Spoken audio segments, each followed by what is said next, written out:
Nimetototra ihany ny ranomasina ny izy mafito amin'ny 10 Desambra 2020 amin'ny enina maraina hatramin'ny sabotsy 10 Desambra 2020 amin'ny enina maraina. Fa ny morontsiraka Atsinanana Kapitambra hatrany Kapesa andrahoana na andrahoana amin'ny sitokotoko avy atsimo Atsinanana andrivotra ka hosivatra amin'ny 20 km isan'ora hatratra fito amin'ny 30 km isan'ora indraindray any avaratr'olony maro anonjapeny ranomasina ahavon'ny onja iray fangoefatra hatramin'ny iray fangoena metatra. Kapesa hatrany Manoro andrahoana amin'ny sitokotoko avy atsimo Atsinanana amin'ny ankapobeny rivotra ka hosivatra amin'ny 9 km isan'ora anonjapeny ranomasina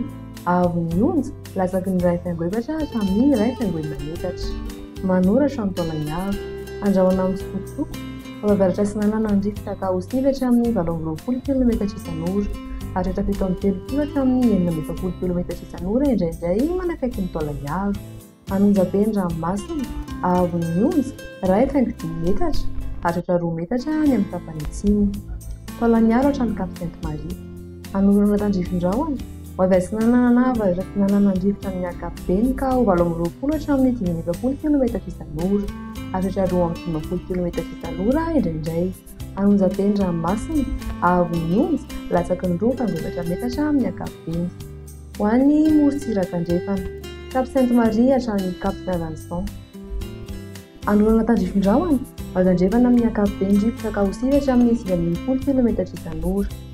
adin-tanonjana anonjapeny ranomasina ahavon'ny onja 1 metatra hatratra 1.5 metatra any amin'ny farany fotoana. Cap Saint-Vincent hatrany Cap Saint-Jean anorana tandrifin-drahona amin'ny sitokotoko ny tendrony atsimo ny faritra iovaova ny fitsoky ny rivotra ka ho 7 km isan'ora hotonona adin-tanonja ny ranomasina ahavon'ny onja latsaky ny 2 metatra.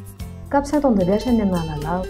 anorana tandrifin-drahona vitsy ny alina avy Atsinanana na atsimo Atsinanana rivotra ny maraina ka hosivatra amin'ny 9 km isan'ora